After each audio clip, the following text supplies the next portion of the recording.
Not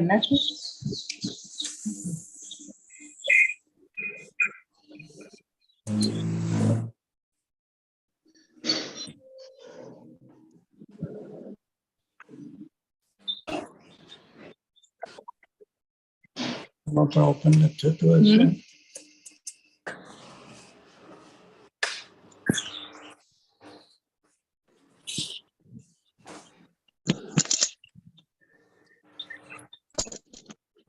Yes, we are live on YouTube. We'll start in a minute.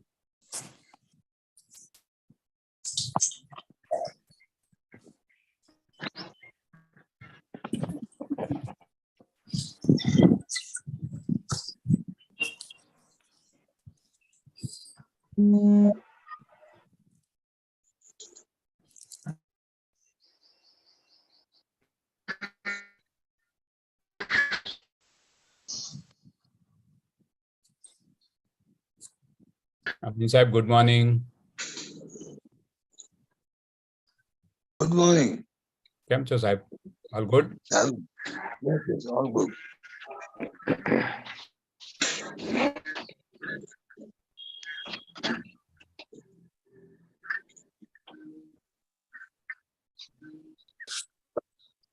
Okay, so let us start the meeting. Good morning, all friends. Welcome back to Saturday Club morning meeting. And today we have evergreen topic, nutrition in obesity and diabetes. Nutrition. In the past also we have, please mute yourself. All of you, I request you to mute your speakers, please. So in past also in Saturday Club, we had several guest speakers talking to us regarding diet. And there is always some controversy regarding various diets that are recommended for various conditions and in normal life also.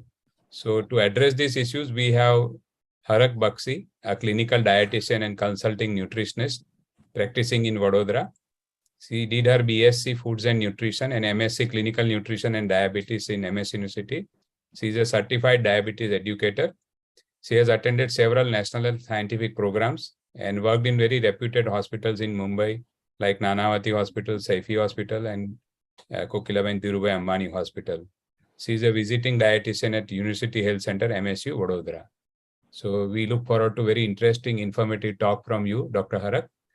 Welcome to Saturday Club, and you can start your session here.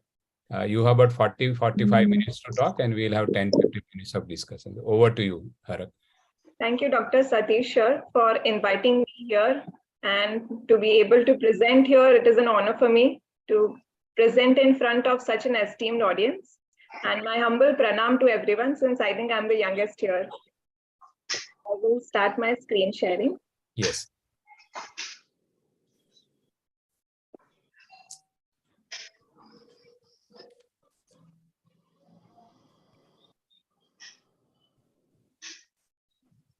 I hope my screen is visible. Yes.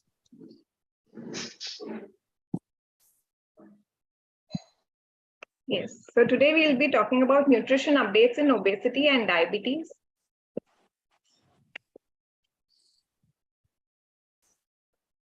Yes. So we'll be looking about what is the importance of healthy diet, what exactly is a balanced diet, what is nutrition in diabetes, what things to be looked into in obesity. We'll bust certain myths and we'll look at healthy cooking habits that we can suggest our patients. So eating healthier doesn't have to be boring and bland. So many a times people believe that going on a diet is something very boring and you'll be having, restrictive amount of calories to consume and it will be all fasting and all, but it is not like that. A diet is fun. It is prescribed according to the patient's lifestyle, according to the patient's dietary needs. And it is something which is sustainable and it should be very fun, and we create different recipes. And sometimes people say that they are going on a cheat day or they are having a cheat meal, which simply means that the routine they are following is a punishment to them. So that is something that we need to change. If someone is having a meal which is which they think they are cheating, then they should, say that I'm having a balanced meal. That is something that they need to change in terms of perspective. So what exactly is the importance of healthy diet? We know that a healthy diet, a healthy routine is very important. It helps manage weight. It helps to protect against certain non-communicable diseases like heart disease, diabetes, and cancer. And of course, nowadays, PCO is very common. So a healthy routine, a lifestyle modification helps manage those things. It provides energy for daily activity. Many a times patients come and they say that by the end of the day, they feel very tired, even after not working or even after doing minimal activity during their work, during the day. So this means that the total overall energy provided by the food is going very less into their body. So we need to address that issue and create a balanced diet, create a balanced routine, which provides energy throughout the whole day for all of their activities. It also, of course, provides nutrition for growth and repair. It helps support muscles, it helps boost immunity, and it helps the digestive system, the whole of GI system to function properly if the diet is going well and if the diet is... It also supports healthy pregnancies and breastfeeding. Many a times, pregnant mothers, they tend to eat less in order to, later on not gain more weight, because they think that if they'll gain weight, they won't be able to lose that.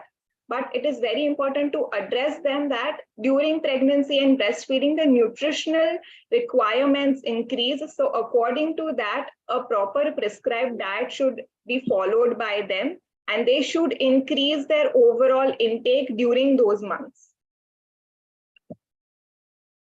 Now, this is a balanced, healthy eating plate. What exactly is a balanced diet? A balanced diet includes all the food groups necessary for the body. And this is a healthy plate which shows here that 1/4 of the plate is filled with whole grains, which is our cereal, roti, rice. That 1/4 of the plate is filled with protein, which is our dal, kathol, curd, and half of the plate is filled with vegetables and fruits. So this is our regular Indian meal plate. This is what we have regularly in lunch and dinner: roti, sabzi, dal, rice, and salad. So this is something that has to be followed. Sometimes what happens, people take their tiffins and in that they only have roti sabzi, which is not a balanced meal because that only contains carbohydrates. So that is something that we need to address to the patients, that have a balanced meal, because we'll see later on that during diabetes, if that person has diabetes, if that is the meal that they are having, roti and sabzi, that is just carbohydrates. So that is going to spike the insulin or the blood glucose.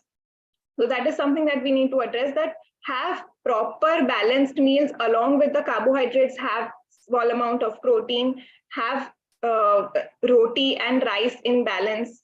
And along with that, during the whole day, water intake is very important. Around 2 to 3 liters water during the whole day, not along with meals, but other than the meal timings, water intake is important. And also healthy oils during the day. So oil and ghee amount that has been recommended by the American Heart Association. During the day, oil and ghee intake should be around 3 teaspoons per day, which comes up to around ½ liter per month. So you can calculate that way, whatever oil, how much you are using right now and how much you need to decrease that. So that is something, this is a balanced plate that they should be following. And this is a food pyramid. Here you can see that all the food groups are mentioned in different rows. The bottommost row is the vegetable and fruit that you can consume the maximum. Going upwards, the topmost triangle, you can consume the minimum or the least. That is how it goes up. Least bottommost row has vegetable and fruits, which should be consumed the most. Above that, you have your cereals, whole meal cereals, that is all our grains, jowar, wheat, bajra, ragi, everything, rice. And above that, you have the milk and milk products. That is our major source of protein for the vegetarians. So make sure you are consuming that. Above that, we have the non-vegetarian items, meat, poultry, fish, eggs.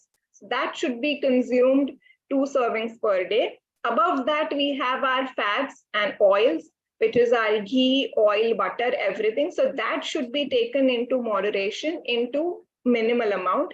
And the topmost triangle has foods and drinks high in fat, sugar, and salt. So that has to be consumed minimally, and it should be not every day. It should be probably once a week or so, because that affects the health very fast. So along with this triangle, at least 10 to 12 cups of 10 to 12 glasses of water during the whole day has to be consumed. And of course, all the food groups in required amount by the body has to be consumed.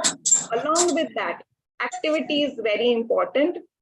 The amount of physical activity during the whole day, once a day, there should be some amount of activity, and minimum of 30 minutes activity every day should be practiced, along with all the necessary healthy food groups to be taken. Now, what are the key nutrients? So these are the macronutrients that we know: carbohydrates, proteins, and fats. Now, sometimes what happens is that many a times people omit certain food groups. The whole food group is omitted because they keeping in mind the weight gain and everything. So sometimes that happens. So we need to address that all food groups play a different role in our body. So all food groups are important. A balanced meal is always required. In our carbs, we have all our cereals, roti, rice, and in roti, you can make it multigrain. This year has been the millet year. So include all millets in your meals.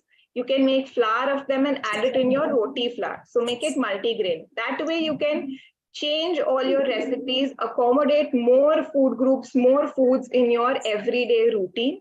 Protein intake, that is the most important. All our milk and milk products and dal, kathol, dry fruits, all those come in the protein area for the vegetarians. So make sure you are consuming that during the whole day, and just make sure that the milk that you use is not high fat.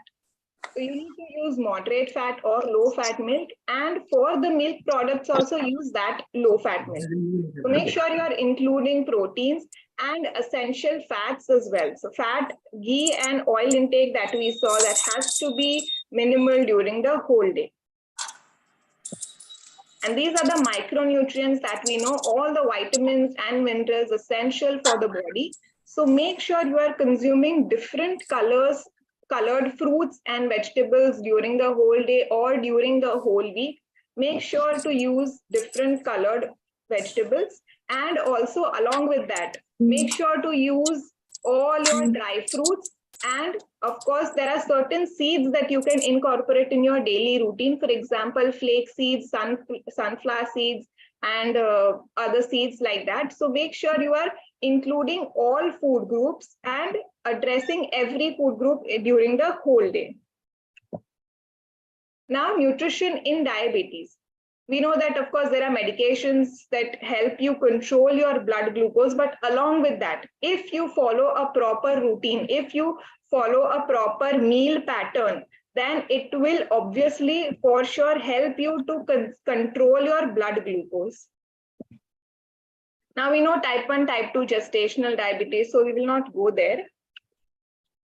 These are certain things that we need to keep in mind if you have type 2 diabetes, and we need to reduce the consumption of these things.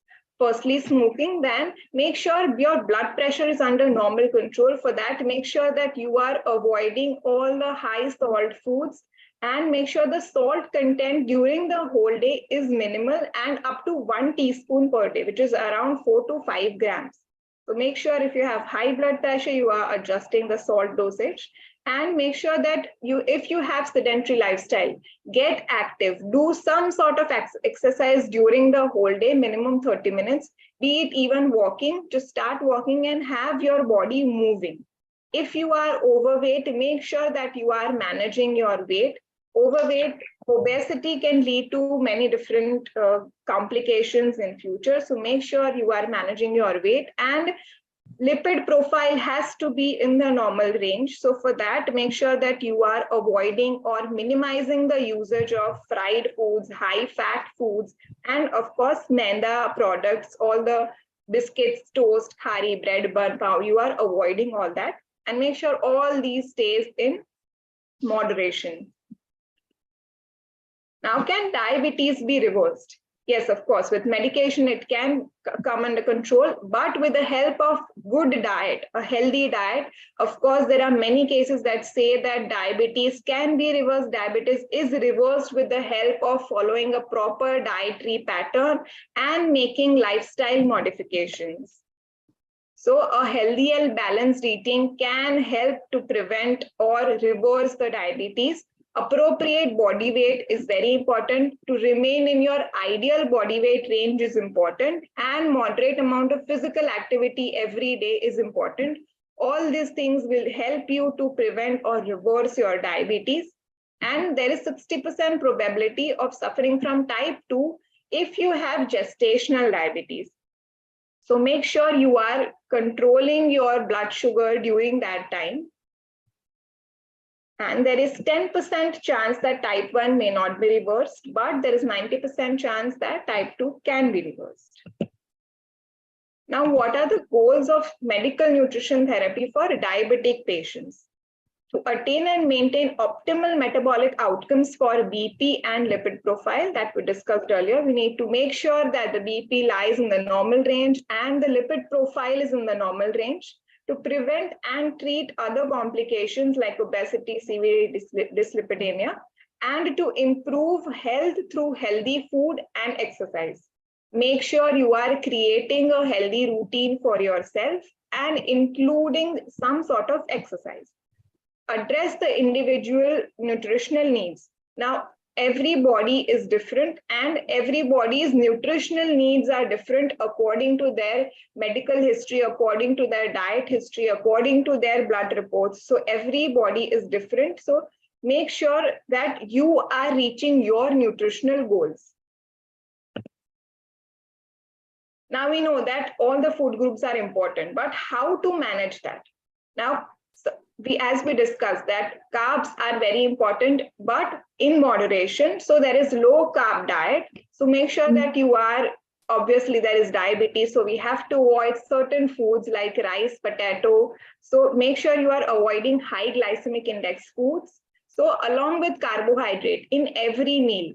So make sure you are having protein along with that and as well as fiber.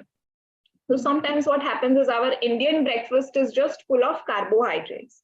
So there make sure that you are including more vegetables in your meals and you are including in your breakfast a cup of milk, which will suffice your protein intake during that meal. So breakfast, lunch and dinner along with carbohydrate include some sort of protein with the carbohydrate. So in our lunch and dinner, our Indian thali is beautifully made along with roti sabzi, we have dal or kathol or curd. These are the protein sources that you can include in your meals to balance out the blood sugar. And this is the major question that all the patients ask. Sometimes there was one case that the patient came and the patient said that I am not eating sugar at all, yet my blood sugar is not coming under control. Then when the diet history was taken, that time we came to know that there was intake of jaggery during all meals. So that is something that we need to address to the patients, that sugar, honey and jaggery, all three have similar glycemic index, and as much as sugar is harmful, the same way jaggery and honey are harmful, they play the same role as sugar inside the body. So we need to make sure that they are not consuming either jaggery or honey. So during any meal, as well as sugar is not going. So that is something that has to be advised. Now, fiber is very important in controlling blood sugar. So along with all your meals, carbohydrates and protein combination that we saw earlier, along with that, make sure you are including the fiber-rich sources. Now, what are the fiber-rich sources? We have our vegetables and fruits. So make sure that at least one serving of fruit you are taking during the whole day, not with the meals. You have to take it separately as a meal in between your lunch, breakfast, and dinner. So make sure you are incorporating different seasonal fruits, and along with that, in your meals, have your fiber or your vegetable intake. So if you are in breakfast, if you are making poha, so make sure that you are adding enough vegetables to increase your fiber intake, which will help you normalize or get your blood sugar in control.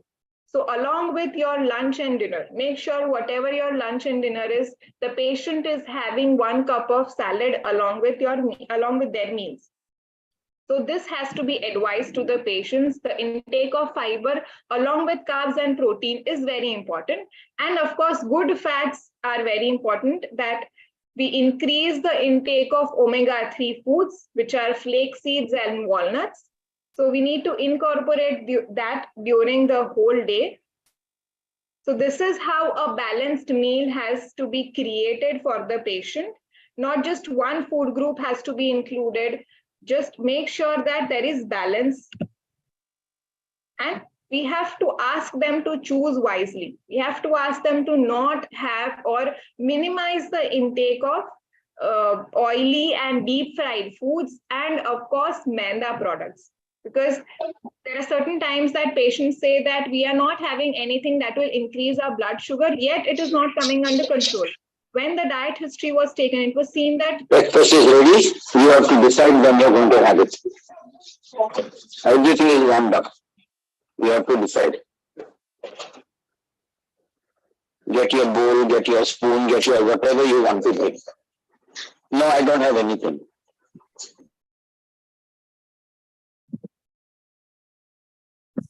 I think this is some intruder. I'll take care. That's okay. Yeah. So we have to choose wisely. We have to ask our patients to reduce the intake of all the maida products. So as we were saying, when the diet history was taken, the morning and evening times, we had seen that biscuits were taken. Now that the patient doesn't know that will include in that not to have foods. So that the biscuits are full of maida, sugar, salt, all the preservatives. So we have to advise them that reduce the intake of biscuits, toast, khari, bread, 1 pound. Now the bread that we get outside, the brown bread, that is also the first ingredient, the highest amount of ingredient in that brown bread is maida. If you see the labeling below behind the packet, then you'll see that the first ingredient is maida. So we need to make sure that whatever food we are having, we have to check the food labeling, and we have to make sure that that is multigrain and not refined flour. That is something that we need to advise, that include more of fruits and vegetables. That will help you control the blood sugar and avoid all the packaged foods.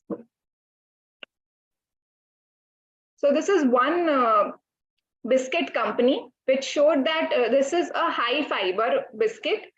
We can check the food labeling. The first ingredient here is refined wheat flour, which is maida. If you check the nutrition information below, it is full of sugar, it is full of saturated fats.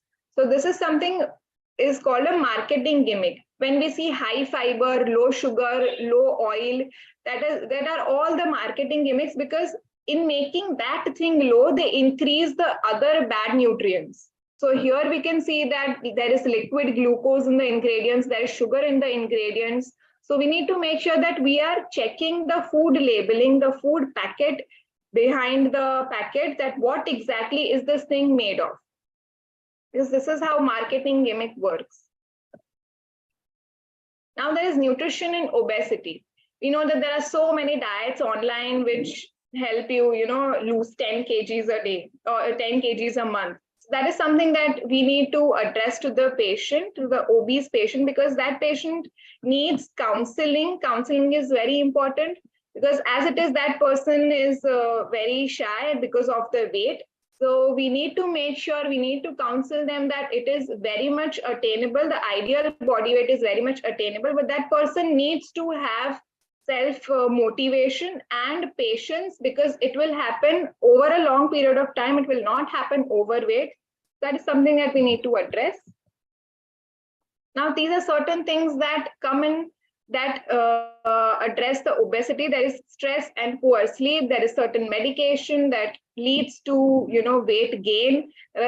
Food marketing gimmicks that we saw, and there is overeating, and there is misinformation, online, family history, and sedentary lifestyle. All these things overall together lead to obesity, lead to weight gain, which in turn leads to further complications. So we need to address all these things. We need to correct these things, and we need to make sure that there is proper goal. Now, how can we prevent obesity, or how can we help the person shed few kilos? We have to make sure that the person avoids stress. If there is stress, we can ask the person to counsel someone, a qualified person, or we can ask the person to adapt a few things like writing down their whatever is stressing them, and that can relieve their stress. So there are certain things that that person can do. We have to ask the person to eat healthy and choose wisely. Fast food has to be stopped because it is high fried, high oil, and it is high fat. And exercise is very important. Just 1,000 steps a day, that has to be the initial goal, and eventually the person can increase their time of exercise. The type of exercise can be increased, but just the person has to start some sort of exercise, and alcohol smoking has to be reduced or minimalized. And avoiding TV is very important. What happens is, if we watch TV and have our food, we don't know how much quantity we are having. So there is portion control that has to be looked upon, and portion control is very important when we are managing obesity. Portion control, and at what time, with what food are you having your meals? That is something that we need to address. Now, is exercise necessary? We know that exercise can relieve the stress and anxiety that the person is facing. It improves functional mobility. It increases energy levels, and it helps the person to sleep better, and it improves overall health. Now, minimum of 30 minutes of any exercise can be done, even walking, jogging, cycling, even any sport or any physical activity that can be done. But equipment exercise has to be the last option, because that is something that equipment exercise, if you start that and eventually if you stop it, the weight that you have shed can be gained quickly. So make sure whatever you are doing, that you are doing at home or within the close proximity of something which you can do for the lifetime, something which is sustainable. Make sure you are adopting that exercise. Now, which food groups to include for obese patients? So here there is this plate. This is Eat Well plate for balancing out all our meals. There is vegetables and fruits. There is all our cereals. So our roti, rice, and bread, everything. And there is one portion is meat, fish, eggs. There are foods that are high in fat and sugar, just to reduce the amount of that, minimize the amount of that, and include milk and dairy foods. So make sure in a day you are including milk, curd, and buttermilk, because that will give the major protein if you are a vegetarian. That is the first source of protein. And make sure this is the plate that you are following. Now, we know that carbohydrates are very important, but of course, a low carbohydrate diet can help you if you are looking forward to losing some weight. But no carbohydrate diet should not be followed. Including carbohydrates, make sure the patient is including carbohydrates in their meals, and certain amounts of carbohydrate is required by the body. So along with carbohydrates, we have to make sure that the patient is having the protein and fiber to balance out the meal. So we need to make sure, and fiber is very important, just as we discussed earlier. So what we advise our obesity patients is that whenever you sit to have a meal, in your lunch and dinner, before you start your meal, have a cup of salad before you start your meal. So that will fill your stomach, that will fill your satiety, and there is portion control in that, because after you have your salad, the portion reduces of the major meal. That is how the management is done, and balancing out of meals is done. Now, protein intake is very important, as we discussed. It helps maintain the ideal weight. It helps in muscle development. If the patient is planning to even gain the weight, proteins are very important. Protein and fat content has to be managed. So here we can see that there are so many other protein options, all the animal source of protein and plant protein. So we need to make sure that the patient is including and meeting the protein requirement for the particular body weight. Now, fats are also important. Polysaturated fats and monounsaturated fats, both these fats are to be included. Now, in oils, there is one question that always the patient has, that which oil to use. Now, the quantity of oil and ghee is important, regardless of which fat you use. Make sure the oil that the patient is using is in rotation. So every 2 to 3 monthly, we need to make sure that the patient is rotating different oils, because the oil or the fat content of different oils is different. So the patient needs to make sure that they are either mixing oils or switching to different oils after some time. And as we saw, fiber is very important. It is also very important to manage the GI system and to regulate the digestion. It helps feel fuller for longer time. So that is why it is advised that before you start your meals, have your salad and then you start your meals. The fiber-rich sources are all our vegetables and fruits, and also all our multigrain, roti and bread. That is something that we can incorporate. It helps maintain the blood sugar, it helps in fat loss, and it helps manage cholesterol. Now, we know that vitamins and minerals are very important source.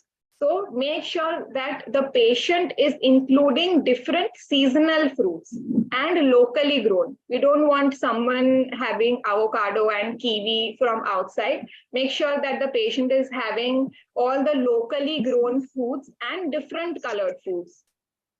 So these vitamins and minerals, we know it is very important. Different types of foods are very important, either dry fruits and certain seeds that we discussed earlier. Make sure that the patient is including them if certain nutritional requirements need to be met. Now, what are the fad diets? Diets that promise quick weight loss and usually require the patient or the person to eat specific types of food. Don't touch it. There is over restriction when the patient, for example, what happens is when we Google a diet, the diet is for only 7 days, or it has false promises that in a month you will lose 10 kgs. That is something that we are not looking, because that is not sustainable. We need to make sure that the client or the patient is following something which is sustainable and which helps reduce minimal weight at certain times. So in a month, it is advised that the patient should lose around 2 to 5 kgs of weight. So that is the ideal recommended reduction in overall weight. So here, this is the fad diet cycle. There is over restriction of everything. So in a day, for example, it will say that the person only has to have green juice during the whole day, or the person has to switch their meals and have just salad in the meals. That is something which the person has not done ever, and that is not going to sustain, because that is something that the person cannot have for a longer time. So the person gets fed up and binges on foods that were restricted. So now the cycle gets reversed. The person starts gaining weight again and feels disappointed, and again searches for a diet which says that lose 15 kilos or 10 kilos in 15 days. That goes on, and it is a never-ending cycle. So we need to make sure that there is balancing out of meals. There are lifestyle changes that the person is making in order to lose some weight, and they are not following some random Google diet. So we need to make sure that all the food groups are included, and the portion size is very much respectively to their different body weight and their different medical history, their diet history. It all depends upon them. It is very much individualized. Now, these are the certain popular diet trends that we have seen: the detox diet, intermittent fasting, salad diet, keto diet, vegan diet, and gluten-free diet. Now, certain diets here are for specific conditions. These are generally people use it for fat loss or weight loss, but these, for example, this gluten-free diet is specifically for gluten intolerance. People without gluten intolerance do not need to avoid wheat. That is perfectly fine. A person losing weight can absolutely have wheat, rice, and all the foods. Just portion sizes and how they are taking the food, that is important. The detox diet, basically, it is not needed. It is just a marketing gimmick. Our liver is the detox. So we do not need any green juice during the whole day to detox our body. So that is something that should not be done. And we know that this is intermittent fasting is a very famous term that everyone wants to know that what it is, and everyone wants to try it out because it gives instant results.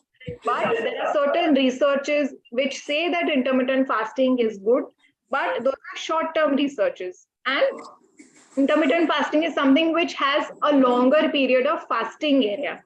So we need to make sure that that we are balancing out our meals, because the shorter span of the eating hours eventually leads the patient to have so many symptoms like fatigue, low energy. There are certain nausea, headache. There are so many things that the person can face during the fasting hours, because fasting the person has never done for obesity, because if the person is obese, it is very obvious that the caloric requirement, the caloric intake is more.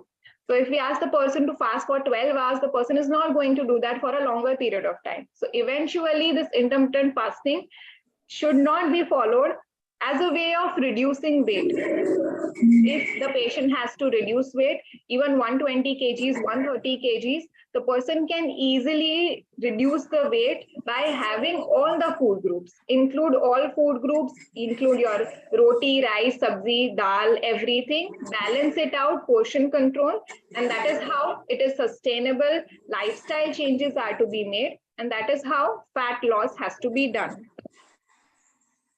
Now, these are certain myths and facts. These are certain myths that the patient has. The patient thinks that the patient should not have sugar at all during the fat loss journey.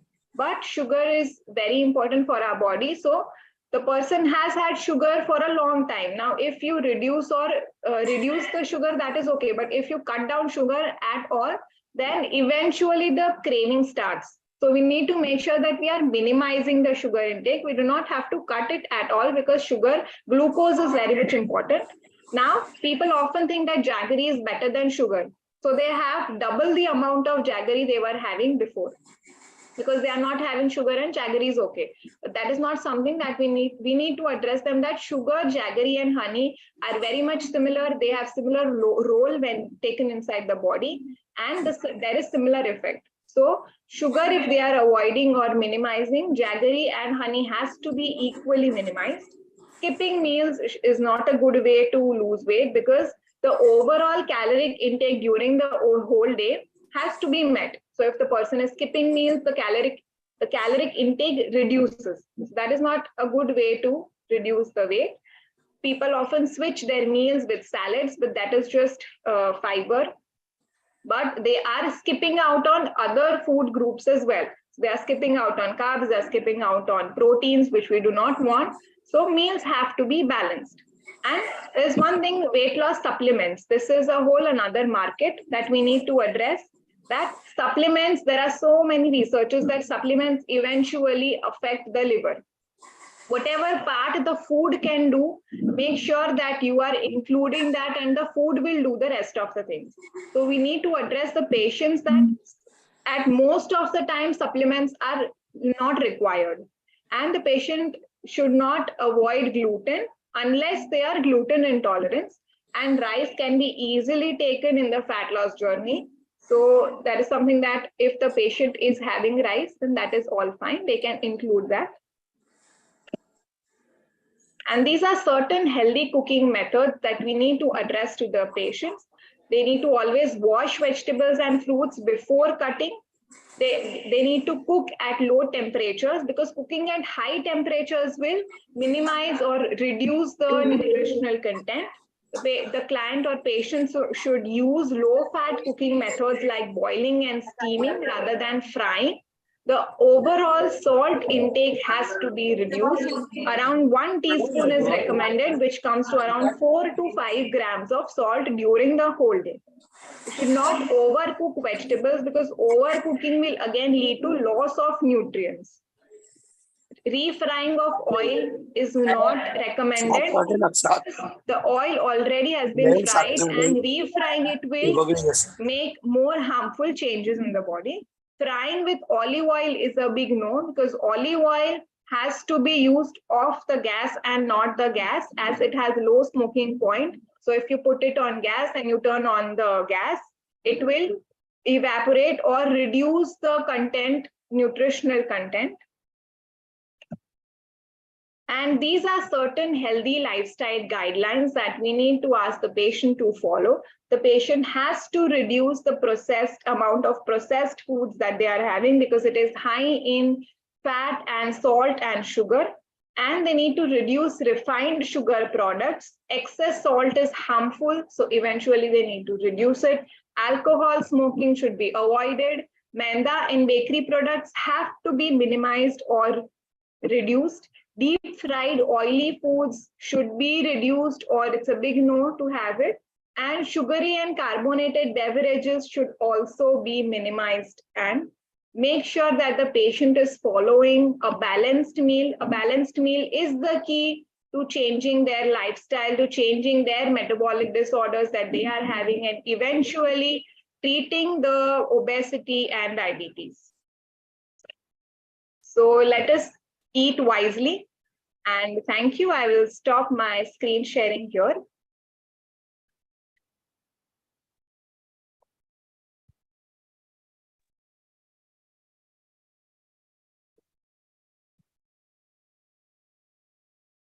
Thank you, Harak. That was really very, very informative and very precise, I would say. You address each and every point with a lot of explanation. Yes. I'm sure people have a lot of questions. Yes. So we open it for discussion. Sure. Anybody who has to make any comment or ask questions, you are free.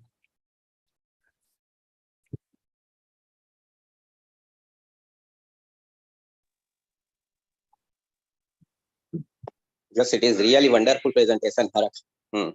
Thank you. Thank you. You had covered almost each and every aspect. One thing which I would like to tell you is that reversal, what some words you have used. As far as diabetes is concerned, the reversal is not possible, only remission is possible. Remission, exactly, correct. Yes, exactly. Right. Correct word is yes. remission. Right. Kiran bhai, thank you very much for suggesting this wonderful speaker to Saturday Club. Excuse me.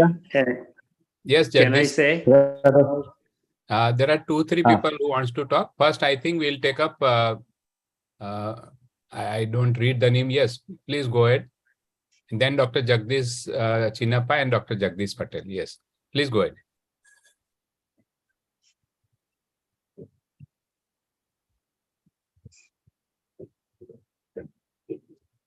Do you advise small frequent meals or three definite? Sir, I think you are muted, sir. Please. Sir, your voice is not heard.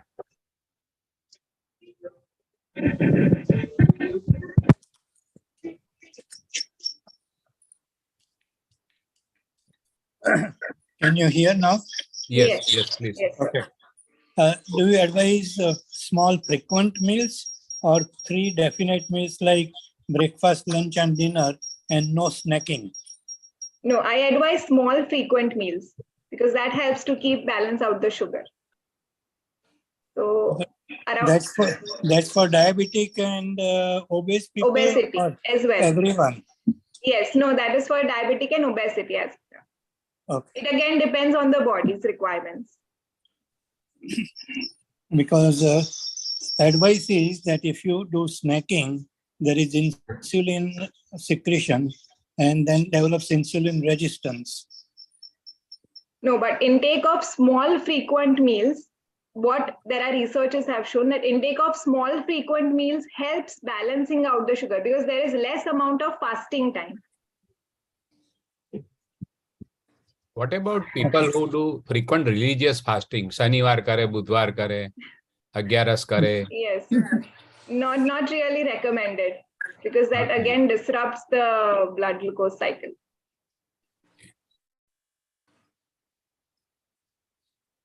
I think Dr. Shukla wanted to ask something. Yeah, one doctor said that diabetes type 2 cannot be reversed. But I have many friends, many patients that diabetes 2 can be reversed. We don't have time to go in detail. But, and second thing is, I think there are essential fats, there are essential proteins, amino acids, Correct. but there are no essential carbohydrates. So what happens is that the grain is a grass family, and grass family, when grass eating animals eat grass, they produce methane gas. Right. And it puts holes in the ozone layer. Right. You can just imagine what it does to human guts. So we have been eating grains for only 12,000 years. Yes. But that grass family is not our human diet. I may sound radical, but any new thing always sounds radical. Right. No, correct. But grains release insulin, and that causes diabetes type 2 because insulin is a hunger hormone. You keep on eating. Yes. That's why our wise forefathers in the month of Shravan, when fasting was supposed to be done because of the unhealthy season, they didn't eat grains. Right. So the root cause is grains, because our forefathers, monkeys, they never raid grass fields.